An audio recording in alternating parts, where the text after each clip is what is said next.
Are we on? Hello, hello. Check, check. All right, I can yell this until we get the mic fixed because I have no problem with yelling at people.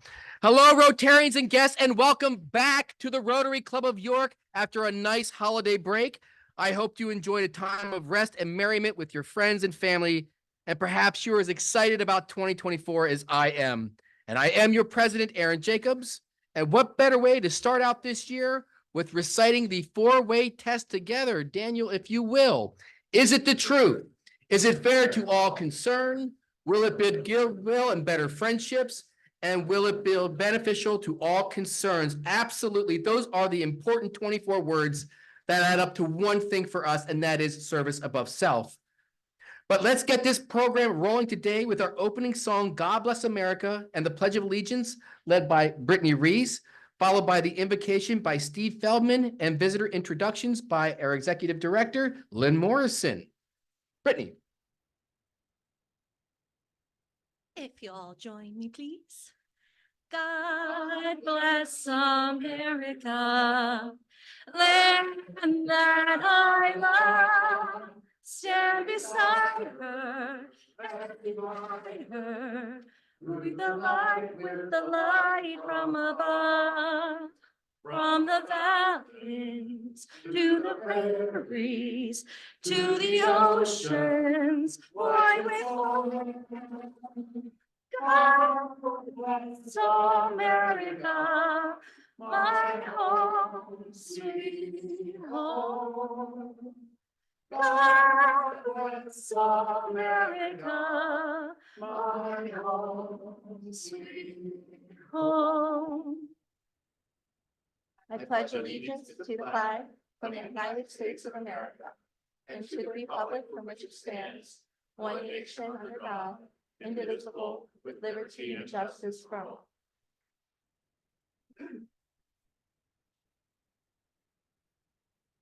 So please join me in a word of prayer.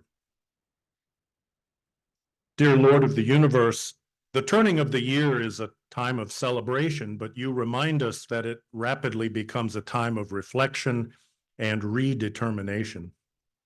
It would be easy to look back and see 2023 as a year of continuation of old wars, both violent and verbal, and the instigation of new ones.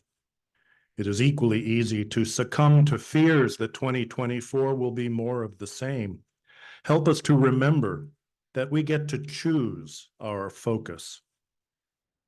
There were startling positives last year. Extreme poverty around the world reduced to a new low. Child mortality around the world did too. Thanks in part to Rotary International, only 12 cases of wild polio were identified in 2023. Our oft-repeated slogans in Rotary can seem trite, but they really do direct us toward mutual accomplishment as opposed to individual advantage. Guide us toward a deeper commitment to service above self and the four-way test as means of choosing a more hopeful outlook for the new year. And with your divine direction, we can become beacons of gratitude, kindness, and hope. May it be so. Amen.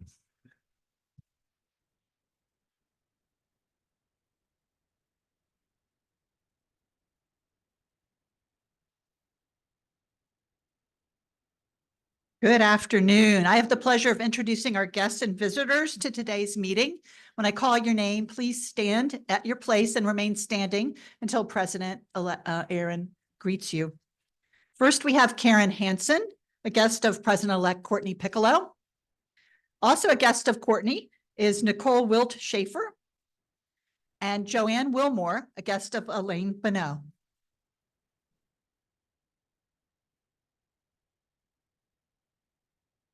Thank you, Lynn. Guests, we're glad you accepted someone's invitation to join us today.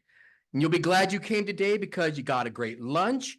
You are among some of the finest Rotarians in York County, and we have a really great program for you today. Now, if this is your first time, welcome.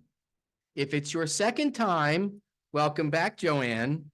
And if it's your third time, perhaps it's time to consider becoming a Rotarian. Rotarians, help me in welcoming our guests.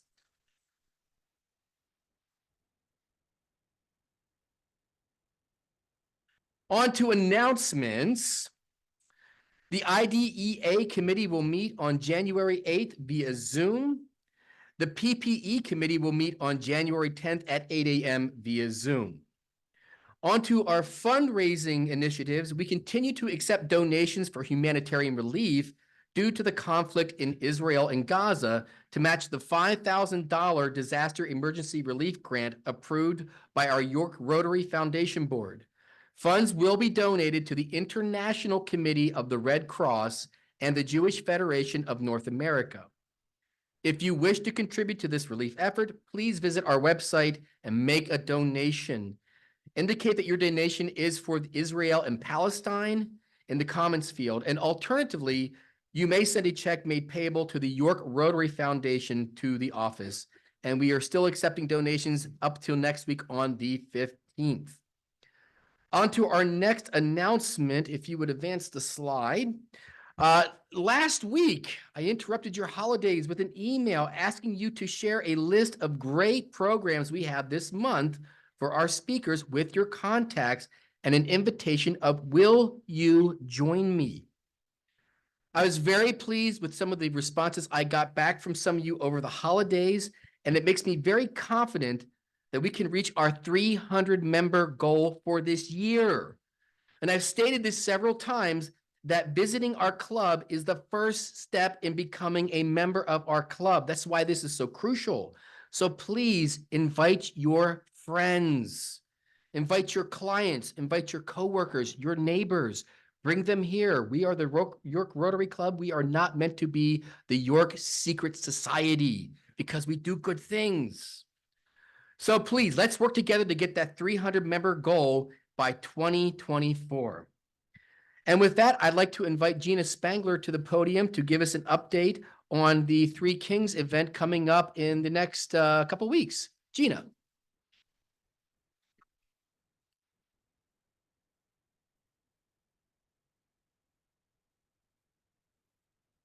Hello, good afternoon and happy new year, everyone. Hopefully everybody had a great holiday.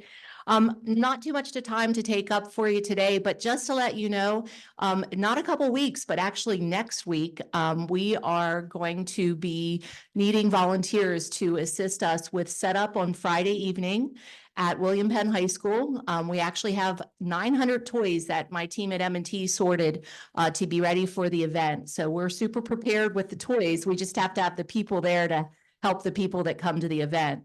So we're looking for volunteers again for Friday evening at 4 o'clock to help. If you have a pickup truck, you can help and throw some toys on, or an SUV, that would be great. We'll be setting up the venue, which is in the William Penn High School cafeteria. If you would like to park on, I believe it's Pershing Avenue, right? Thanks, guys. And then Saturday for the event, we will need volunteers to help at the toy table, to assist with just directing traffic, making sure that everybody gets to the right place, sees all the vendors that are there. That is from 8:30 to about 2:30, and we welcome any time that you can give us. So if it's not the whole day, but it's an hour or two, that would be wonderful. Just reach out to myself or Ashley Etzweiler. And Ashley was so creative and awesome to put everything and make it organized. She came up with these wonderful badges. So if I didn't entice you to join us yet, this will. You get this great little badge that says you volunteers at the Three Kings event. So come out and help us, and we'd love to have you. It's a great day and it's a great event. Thank you.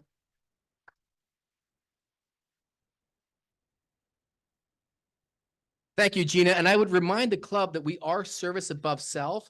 And this was a fundraiser we did. Am I correct, Gina? We raised $1,600 and a lot of toys. So I would remind you that we're not just a check writing club. We are a service club where we have to be out in the community to be seen. So please, please support Gina and the team being there to help distribute these toys on the 15th. And now I would like to invite Sarah White to the podium to give us a update on the communications committee. Sarah. Thanks. So in support of President Aaron's initiative to increase our membership and just general awareness of our club and all the good work that we do in the community, we have created some, not just Facebook posts, but really social media posts that can be used on either platform. And so today I want to just walk you through how to repost this. So if you will humor me, pull out your phones. If you need a link to our social media channels, I have placed a couple of these on most all of the tables here. So it's QR code that you can scan, or you can just go to Facebook, go up to the top right, and hit the little magnifying glass. Then put in Rotary Club of York. Once you click on that name, it should take you to our page and some of the most recent posts. If you can look, I know that's really small, but look like this. There are 3 of them. And these do match the initiatives of the club that, we've really honed in on through our strategic planning this year. One is about improving the city. One is about connecting leaders, and one is about youth exchange. So share all of them, share one, whatever resonates with you, and whatever you think will resonate with your contacts. I have put them out on LinkedIn as well. So similarly, if you go to LinkedIn, hit the little search, you can share there as well. There is also, if you are interested, kind of in the vein of also what President Aaron just shared, if you would like to share what's going on at the club and you're not sure where to look for that information, if you go to our webpage at yorkrotary.org, and go to the top right, there's a calendar tab there. So you can see all the programming that we have coming up. We have a lot of great guest speakers coming up. So feel free to share that content as well. Thank you so much.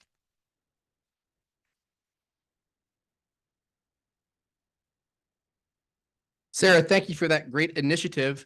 Like I said earlier, and I'll say it twice because it's so nice, we are not the secret society of York County. So please get on social media and let people know who we are and what we do. This isn't just how we grow, it's how we continue to do good.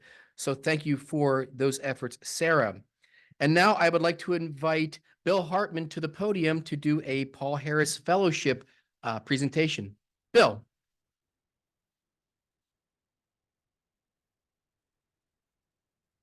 Thank you very much, President Aaron, and good afternoon, fellow Rotarians. It's great to be here and to have a chance to talk about the Rotary International Foundation. I want to start off with a update on Project Step Up, which I think there's a slide there that talks about our goals. Just to remind you, Project Step Up is the program we introduced several months ago to help you all raise to the next level of Paul Harris Fellowship.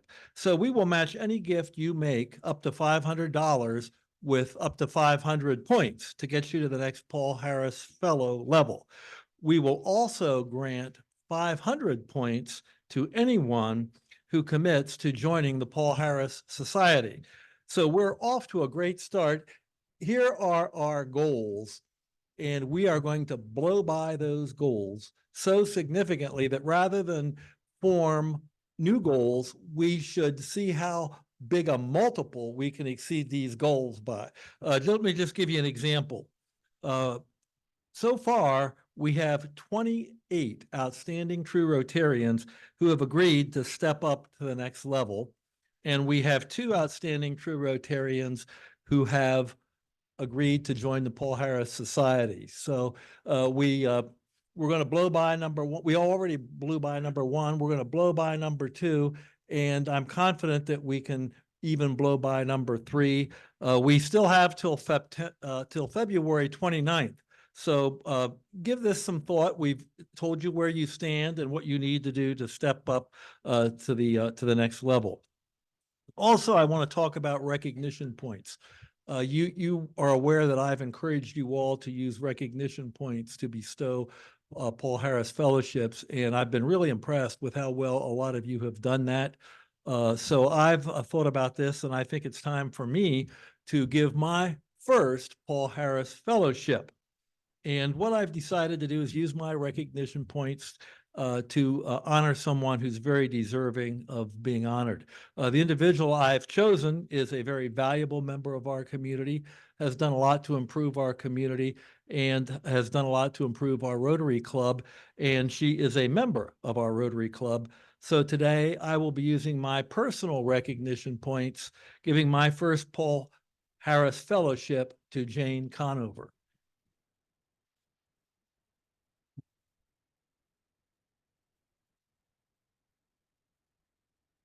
Now, Jane retired from the York County Community Foundation, an organization I know and love, and she did that 4 days ago.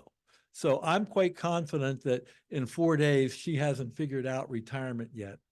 But one thing I know Jane has figured out, and she figured this out a long time ago, is how to improve our community. She's done a great job making community improvement grants in her role at the foundation, and she's done a great job in chairing our committee here, our Global Grants Committee. So I think Jane is very deserving of this, and it's really great to present her with this award. So President Aaron, I believe you will do the honors today. Let's give one more hand to Jane Conover.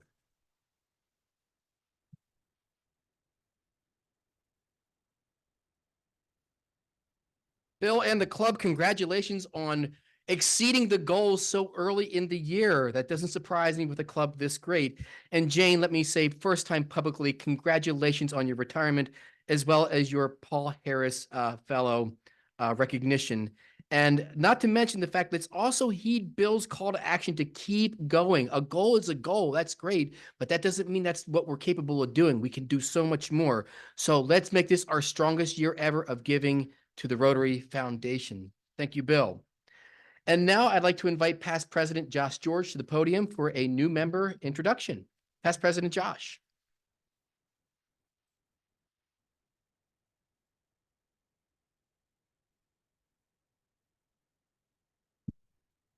Thank you, President Aaron, and good afternoon, Rotarians and guests. What a better way to start the year than with the induction of a new member. And on a day where our speakers are going to talk about wine, I am very excited to introduce you to Catherine Martini. Catherine is a graduate of Unionville High School in Kennett Square, and she went on to earn her degree in environmental science from Penn State and a JD from the Temple Beasley School of Law. She is a family law attorney at the Ben Law Firm here in York. Her community service is extensive, so I've truncated it a bit here just to hit a couple of the highlights. She is a board member with the York Literacy Council. She's an executive committee board member for the Doylestown Area Education Foundation. She's a board member at Leg Up Farm, and she is a member of the Children's Right Committee at the PA Bar Association, amongst about 10 other things on the list. Her hobbies include travel, spending time at the beach, reading, walking, and spending time with her family. She is the parent of Lucia, who was 15, and Avery, who was 13, and she is proposed for membership by Rob Bowen. Ladies and gentlemen, Catherine Martini.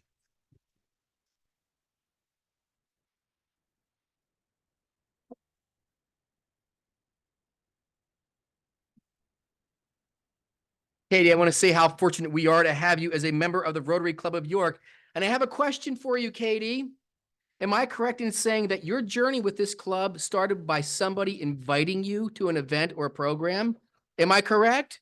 You see how the math works here, my friends. This is why I'm saying invite people. So anyway, in any case, it's good to remind new members that we are a service above the self club, and I strongly encourage you to get involved with one of our outstanding committees. And hint, hint, we have a Three Kings event you can help out with. Just talk to Gina over there. So Rotarians, let us again welcome our newest member, Katie. And now, just in the nick of time, I'd like to invite Glenn Smith to the podium to introduce today's program. Glenn.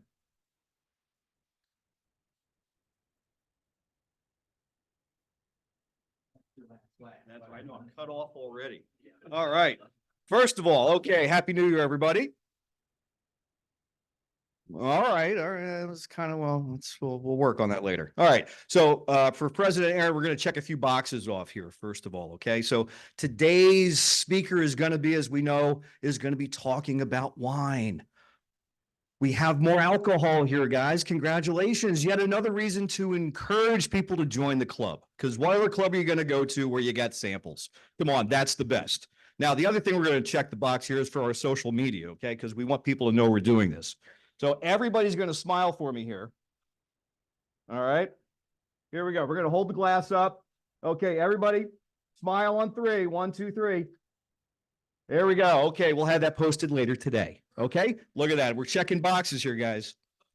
All right, let's get to it. All right. Out of all the alcoholic drinks, none has such an impact on society as wine. And coming from the guy who's the founder of Brewery Tours, I don't take that statement lightly.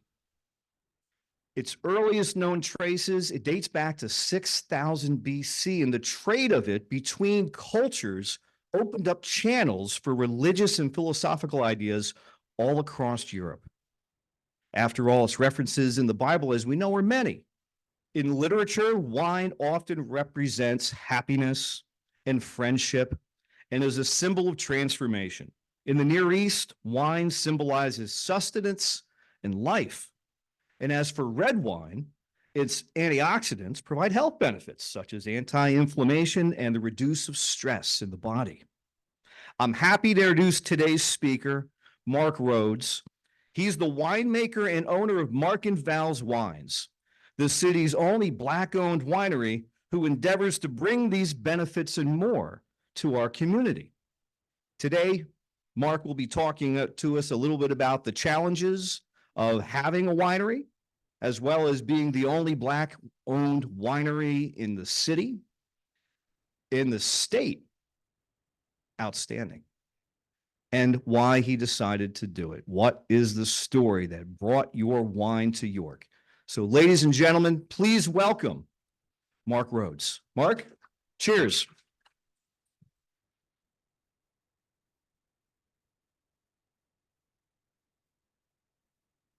My name is Mark Rhodes, and I'm the founder and owner of Mark and Val Wines. In 2021, we started selling our wine with the goal of crafting a high-quality product and establishing an urban winery in the community.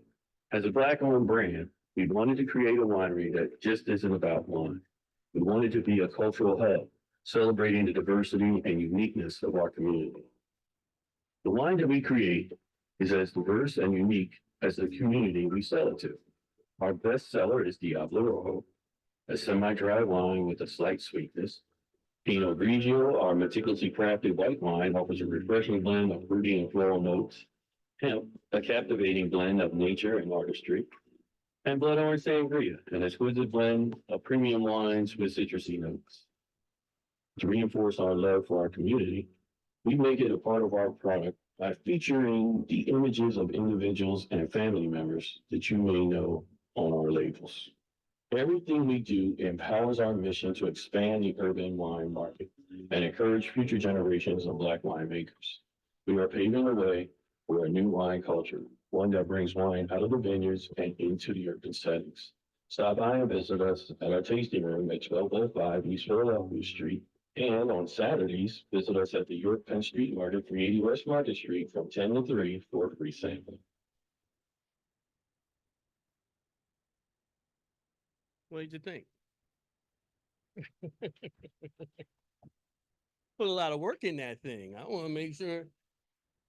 But thank you for having us here today. I really appreciate this. And it's so good to see so many faces that I know. It's really good to see you all, really. My name is Mark Rhodes, like the video said and the previous guy said. And how we got started is really kind of unique. It's different. My wife and I love going to wine tastings and things of that nature. So we would go to these wine tastings. And of course, if you ever go to a festival, you know you're going to end up pretty tipsy after a while. But it was good. It really tastes good. The camaraderie was good. People were getting along. They were laughing. They were talking. And I just felt so good doing it. So her and I went to a bunch of them. I mean, we went to at least, what, 6, 8 a year? We just kept going. And they were really entertaining. But I started getting this feeling inside that I could do it, that I could make wine. And so I started talking to the vineyards, started talking to the winemakers. Hey, how do you do this? What do you want? And, you know, what got me was where people conceive a problem will stop you from ever really achieving your goal. I didn't perceive it as being a problem. I just thought I'm going to try. If they snub me, okay. If they don't, I'll learn something. And I did. They were telling me different ways of sweetening, where they got their grapes, where they got this and what they did. And I was like, wow, I got overwhelmed with it. So it became something I became obsessive. Those of you that know me, when I get into something, I'm into it. So I went and we were going to see my daughter in Delaware. And Bailey's on East Market Street is a wine and beer supply store. And we were on our way to Delaware. We were going that way. And I pulled in and my wife said, where are you going? What are you doing? I said, I got this. Don't worry about it. I went in and I said, I want to make wine and I want everything it takes to make it.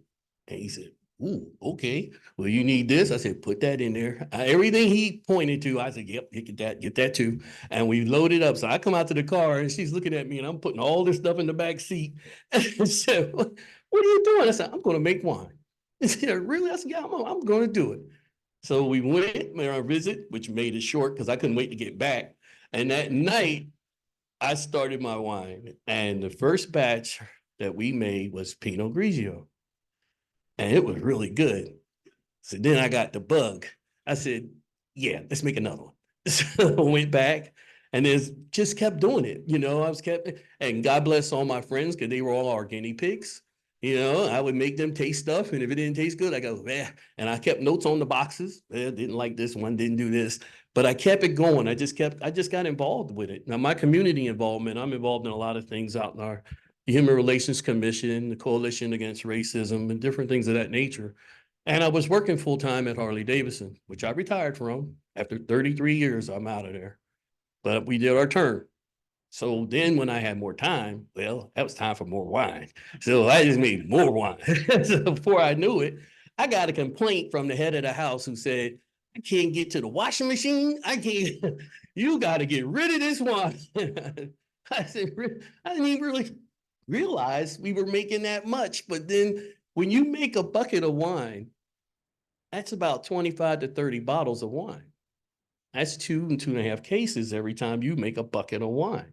And I wasn't looking at it like that. I was looking at it as what's the next one? What's the next one? And before I knew it, yeah, we couldn't get down through there. So I called the PLCB and I said, look, I got a basement full of wine. I need to know how I can get rid of this wine, but I don't want to go to jail. But I got to get rid of this wine. And the lady said, she was very nice. She said, why don't you apply for what they call limited winery license? I said, oh, what's that? And she just said, look it up. So I had to go online and look at their website. And if you ever go on the PLCB's website, it's a lot of stuff. So I went on there and I found it and I read it and I qualified somehow. So I put in the application and they came and did the inspection. They inspect everything. They inspect your front door. I had mine in the basement. So they inspected the stairs to the basement, the back basement door, you know, how many locks you got on it. I went through all that. And believe it or not, it was in the middle of COVID. So we just like, are we crazy or what? We're gonna open a business in the middle of COVID. The city was very granting. They were very nice when I assured them different things as far as the variance and the zoning. And so here we are with 300 some cases of wine. We had to open. So the lady told me, she said, Mark, you'll be lucky if you hear from us in a month. I said, okay, I'm not arguing. 2 weeks, we got our license. And when we got it, she said, you are my first And I said, well, she said, you're my first black winemaker. And I was like, come on, it's a big industry. She said, no, I have 2 distributors. You're the first. We didn't set out to do that for that reason. We set out to make good wine and so my wife could wash clothes again. So we really didn't care about being the first, but it was an impact. And we thought, well, we're just going to do what we do. So we went down to the market and I asked them for a market stand, and it wasn't greeted with a lot of open arms. We had to go through some things with them to get it done, which was fine. We got it done. We opened. We opened in the middle of COVID. So everybody said, you guys are crazy. Ain't nobody coming out. Nobody want to be around here. I'm like, okay. We had 305 people come down. We kept count, we watched them, and we almost sold out. So then we thought, yeah, we got something here. This is going to work. We're going to keep it going. So I had to keep making wine. Well, wine's not Kool-Aid. You can't put wine in water and poof, you got wine. Forgot about the timing, things of that nature, how long, and aging. And I had to start learning. I had to become a student of what I was getting ready to do. And I had to learn. And luckily, York is not as bigoted and racist as people make it out to be sometimes. If you reach out to certain people, you'd be surprised how much they're willing to help you. And I got a lot of Allegra Wines, Carl Helrick. He was fantastic. He really reached back to me and said, Mark, do this, do that. He helped me, had me come down. Me and him spent 3.5 hours at his vineyard. I have a friend out with, I always forget John's last name. But anyway, he owns, what is it? He owns, but John owns, I forgot the name of his wine. But anyway, it's in Spring Grove. But he really reached out to me too about juice, and he started teaching me about how many vineyards. You guys be surprised how many vineyards there are in York County that no longer make wine. They just make juice. It takes 3 years for a vine to start producing juice. You don't want to just cut that down. So when the wine businesses that went out of business no longer selling wine, they keep growing the juice, and they reach out to guys like me, and we buy our juice there. The majority of the grape juice that you tasted back there today is from York County. We're very proud of that. Very proud of that. I like it when I go out of town and I tell them, that's a York juice. They look at you like, well, yeah, that's from York. And they go, okay, you guys got a little something going on down there. Yes, we do. We were at a jazz festival we get invited to every year. And I don't know if many of you know Brittany Walker, but Brittany was singing and we were selling wine. And the people they were just astounded that York had all this talent going on. We make wine, we got great singers. They were all looking at us like, woo, I'm gonna have to visit York. That's a good idea. Come on down and see us. I said, we do have a lot going on. We enjoy what we do. We're having fun at what we do, and we're making strides. York being one of the first Black-owned wineries is really something we take pride in. We have a lot of good following coming in after us now. People are coming to see us. We have a following from Philadelphia that's phenomenal. Our first year, we made 669 gallons of wine. The second year, we made 1,300 gallons of wine. And now this year, we're at 1,600 or 1,700 gallons of wine. So we are improving every year. Our sales are growing every year. And being a Black-owned winery, which may not mean a lot to a lot of you, means a lot to the public that we serve. A lot of people support us. They're very proud of us. They buy wine from us on a continual basis because of that. I have customers, and my wife could tell you, in the last 4 weeks, all were from Philadelphia. They drove 2 hours to come and just buy wine. And they didn't buy a little bit of wine. Well, you drive that far, you shouldn't come for a bottle or two. You know, my smallest order from Philadelphia was 2.5 cases. And my largest was 3.5 plus 9 bottles. I don't know the 9 bottle thing. I'm trying to figure that out. But as long as they pay for it, who cares, right? So, but that's been a real big boost. Harrisburg has been embracing us and coming down to buy wine. And it's just wine. But I think it's a whole lot more. It's a whole lot more. They're proud of us. You know, in the United States, there's less than 70 Black-owned wineries. That's out of 18,000. We are less than 1% of winemakers. We are 12% of the buyers. We buy a lot of it, but we don't make it. So what really got us to make it wasn't that fact. It was the fact that we like wine, we like the way it tastes, like the impression, excuse me, and it's a lot of fun. A lot of fun. I get in there, they call my tasting room the laboratory, because when I get back there, I don't know what I'm gonna mix together. I give one wine, another wine, and we just say, ooh, let's see what this tastes like. And we pour them together, mix them together. If it tastes good, we go, yep, we can sell that one. If we pour it together, it tastes bad, we go, ooh, yep, can't do that again. I have to throw that out. But it's an experiment, and each winemaker has his own way. We all have our own techniques and our own way of doing things, and there's different ways of making wine that just get you. You know, when you make a mead wine, y'all know about mead wine, right? Making wine with honey. That's a pound of honey per pound of juice. I mean, per gallon of juice. That's a lot of honey. That's a lot of juice. That eats up a lot. Mead is work. If you find a meadery and the price is as high, it's because the guy is putting in a lot of work.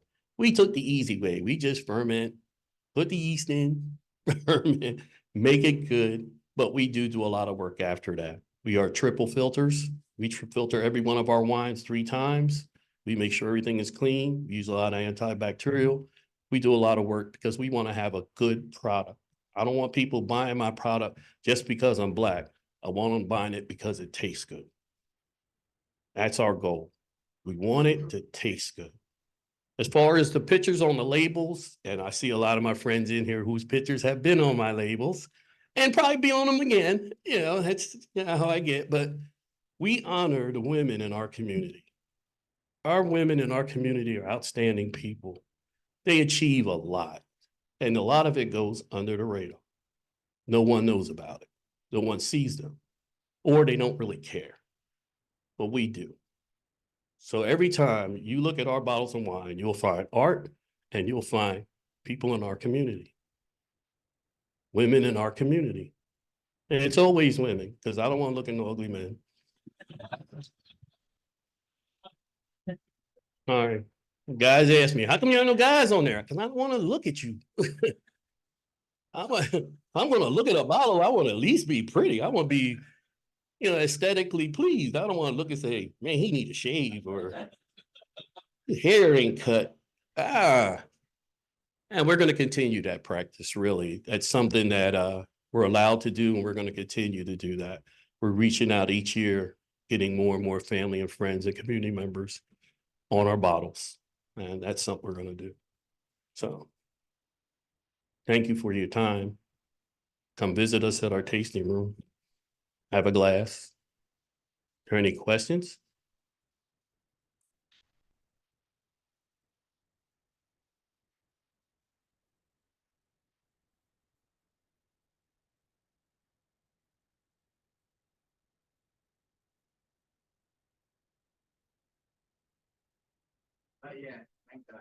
Does it? Oh, there it goes.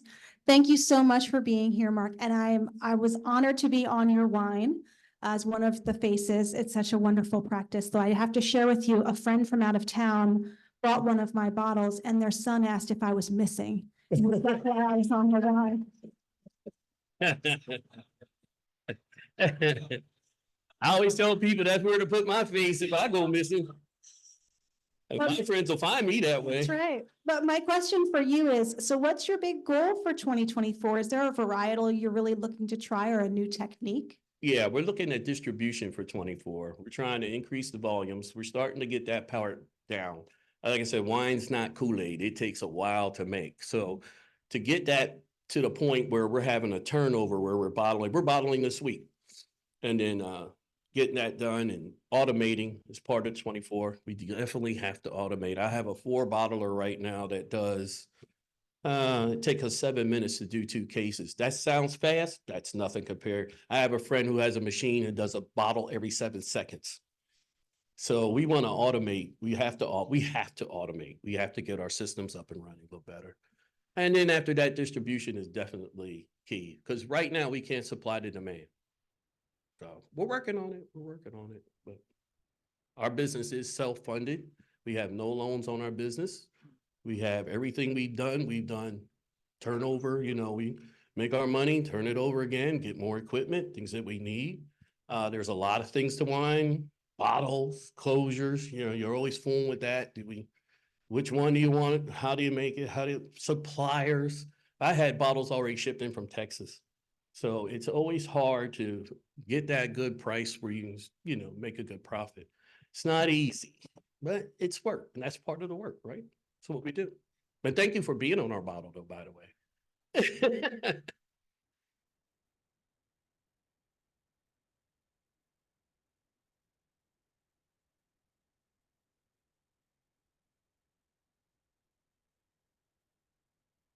Yeah, thanks for being here. This is really, really interesting that York County turns out to be a great grape growing area. And I'm curious, you mentioned that you mostly use York County grapes. What varietal of grape have you had the greatest success with? And secondly, do you have aspirations for looking to bring in other grapes, for instance, from California or some other place? As far as the first question, as far as which one in York that I had grace, Chamberson. Chamberson is native to York County, it's native to this area, and it's a very hard wine to get. So we're lucky. We get ours out of Glen Rock, place called George's Court, and their Chamberson seems to be a pretty good. That's good. As far as outside, we do have to go outside. We never be able to get enough juice. So we get Chilean wines in, we get Chilean juice in. Matter of fact, I'm going to Harrisburg tomorrow to pick up some from Australia. So we do have to get some import juice in. As far as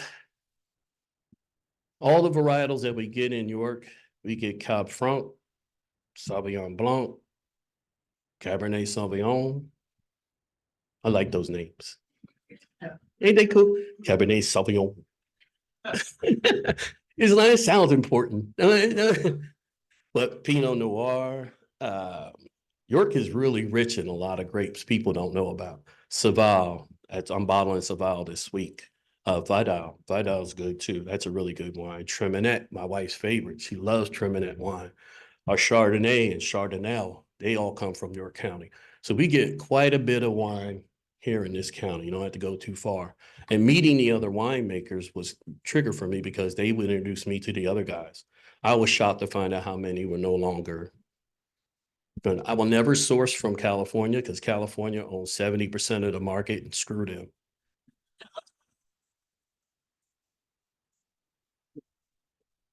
Just being honest with you, we got enough grape juice over here. We don't need them over here. So screw California. We doing all right without them. But I love Pennsylvania grapes. I love Pennsylvania wines. It's fun to go out, and I get pissed off when people taste it and go, "You made this in PA?" It's like, yeah, PA, sucker. Where do you think we made it from? You know what I mean? They just, Pennsylvania wines have that's because you've been duped by California. We make a good wine here, but they do own 70% of the market, California, Oregon, that area. And they are constantly looking for us to buy their juice. So I just resist. I think we have enough juice around here. That's just my personal feeling. All right, let's stay with your honest opinions here for a sec. Hit me. Cans and boxes. Untraditional. I like bottles. I really do. I think it keeps the wine pure, keeps the wine clean. I'm not crazy about boxes, and I'm not crazy about the plastic, because you have to insert a plastic liner in to do that. And that's just not, some people says it affects the taste. Some people says it doesn't. It depends on, everything depends on your taste. I had somebody ask me, say, "What's your driest?" It's up to you. I could give you something and you taste and say, "That's too sweet." Or you can say, "Oh, that's too dry." I have no idea. So tasting of wine is very independent. It's more you. It's what's your flavor. What is it you like about that wine? What is it that it does for you? Our number one selling sweet wine is hemp. No one wanted to sell that commercially because they were all afraid. We figured, what the heck? Small as we are, if they come down, he's like, "Oh, well, don't sell hemp anymore." It wasn't a big deal. But hemp is our #1 selling wine. Last year, we sold over 1,200 bottles of it. This year, we sold about 1,400 bottles of hemp. It contains 5 grams of CBD per cup, and people find it very relaxing. It's a very nice, very, very relaxing. And I love it when people come to the stand and they want to buy a bottle, so they taste the other wine and then say, "Give me about hemp." Why don't you say that to begin with? But let me taste this one. And, oh, this is good. That's good. You got any hemp? Yeah, we got it back here. But it's a fun wine to make. It's made from an extract, and which makes it difficult. It's really oily, and we have to do a lot of work to make it work. But it works. It takes us about a month longer than any other wine that we make, but it's well worth it. It's a very good, relaxing wine. We bought it today. Nobody asked for it. I figured either they don't know about it or. But really, you're really going to have a difficulty. Don't get buy into the hundreds of years of old wine, 20, 30-year-old wine. It's going to taste so much better. It's not. Wine gets to a certain point and it stops. Everybody thinks, and all it is you're just buying a bottle that somebody forgot. Pretty much. You know, some of our best wine we found in the corner of the shop. Like, oh shit, what's in here? Oh, taste that? Oh, that's good. Yeah, let's bottle that. What is it? You have to look on the label because you get so busy, you get so many, you will forget where you got wine stored and where you're putting things. But it's a fun thing. Aging wine is something that you do have to do with some taste. You notice some of our wine is smooth. That comes from the aging process. Since we're a very natural wine thing, we don't have a lot of chemicals and things we put into our wine. We just don't. We don't have time, nor do we have the volume to do it. So we have to rely on the wine sitting, cleaning itself, clearing itself. If you ever go to the grocery store and you buy some grape juice and you notice in the bottom of the grape juice, there's like a little film, that's because grapes are always falling out. And if you get in that juice, buy that juice. That juice is more pure than anything else. That's good grape juice.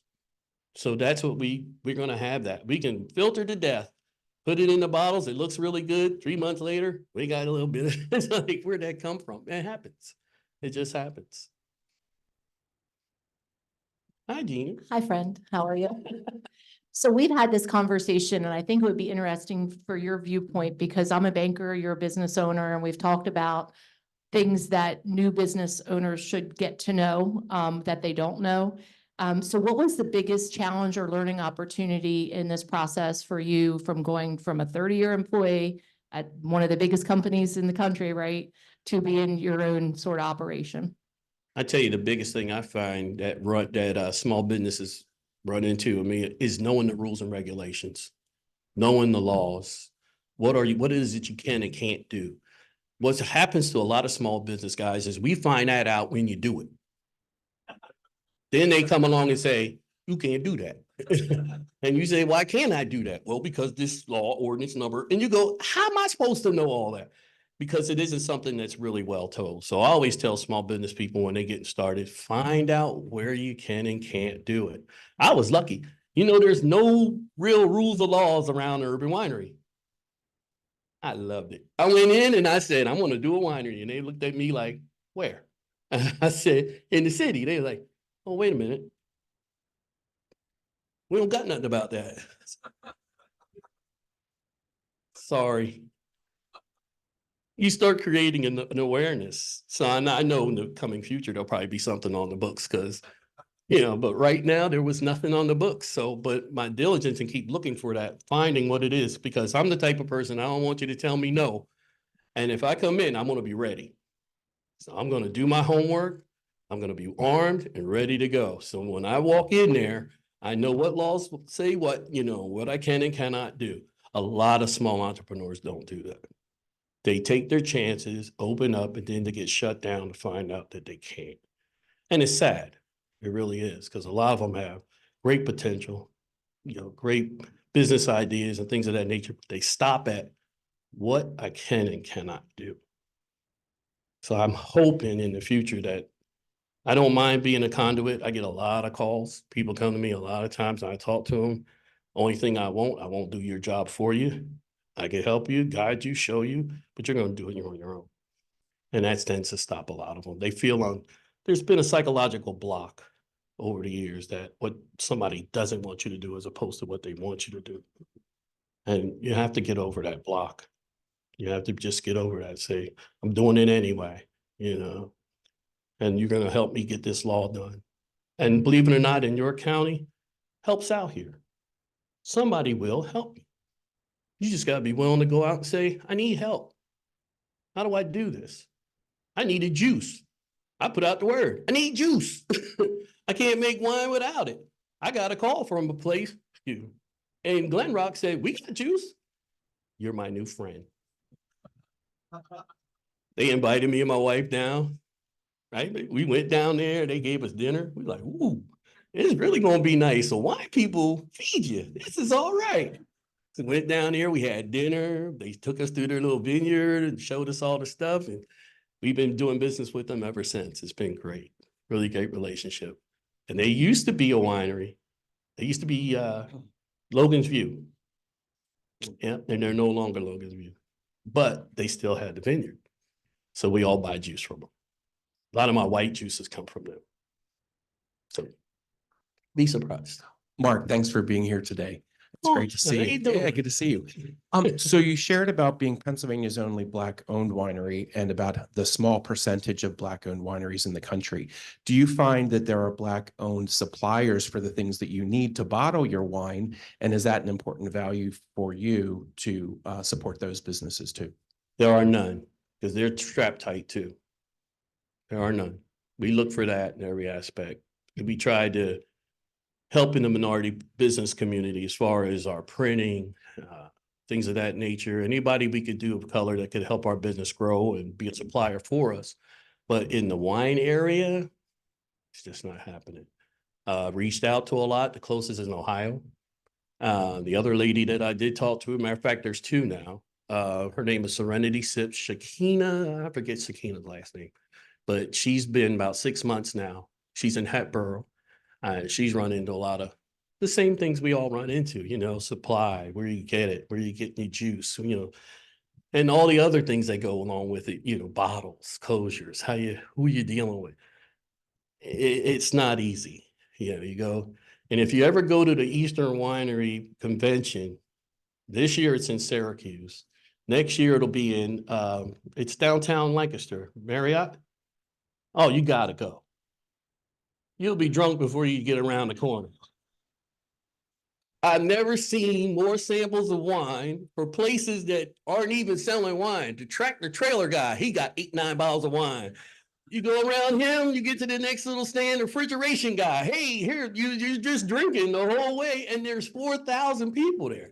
So before you could get halfway around the second round, you're like, sure, okay, I don't want any more, but it is fun. But it was really unique this year that I ran into one couple. It's unique when you go in that kind of a setting and you're few people of color. And there was 4 people of color there, and 2 were from Ghana. And they were just bought a farm in Lancaster, and they were excited because they were going to be growing grapes to get into the wine business. And I was looking at them, I said, when you plan all next year? But I was like, it takes 3 years to get the wines going. They're going, oh, shoot. But no one told them. No one told them it takes 3 years to get your vines up. No one told them it's going to take that long. So they were sitting there, they were kind of stuck. But luckily, there was another place called Double A. They sell vines that are already starting to mature. They get like 2 years. You can buy them at a 1 year, 2 year, or 3 year. So we were able to tell them about them, and they were so excited. They ran over and found that person, and I hope they made a deal. But in a big setting like that, to have only 4 of us, notably 4, because it made me feel like, man, we're not making any progress here. We need some other people to get involved in this industry. So hopefully, we're shooting for our distillery license. We'll be the first. No, we'll be the second. The other guy went out of business, but we'll be the second people of color to have a distillery. So we're shooting for that. That's part of my 24 plan. We're hoping to get that going, but not easy. Not easy. If it was easy, anybody do it, right?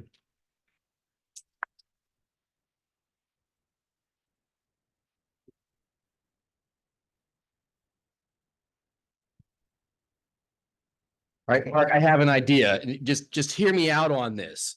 I think you said that every once in a while you get a bad batch and you got to kind of get rid of it. And you don't like using male models on your bottle. Now, hear me out on this. I'm willing to model for these bottles. My mom would buy it. What a great program to start the year with. Am I right? Mark, I'll be the first to admit I don't know a thing about wine, but I do understand passion, small business, and the York City community. And I think we were all impressed how your passion has transcended race, industry experience, and even COVID. Thank you for sharing your story. Congratulations on your success. And just keep doing what you're doing. Rotarians, let's applaud our speaker again.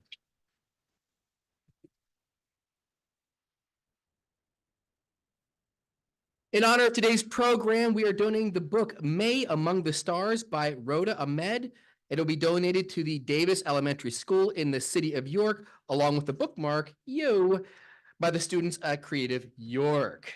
Now, if you thought this was a great program, and I know you did, wait till you hear what we have for next week. We will welcome Stephen Tang, author of the book, A Test for Our Time, Crisis Leadership in the Next Normal. He will be speaking on lessons learned in his career as CEO of Orashore Manufacturing in Bethlehem, Pennsylvania, and the University City Science Center in the Philadelphia region. Are you ready to transform crisis into opportunity and lead wholeheartedly? Well, Dr. Tang offers inspiring testament to courage, resilience, and trust in times of chaos and calamity. Having said that, have an amazing Rotarian week. This meeting is adjourned.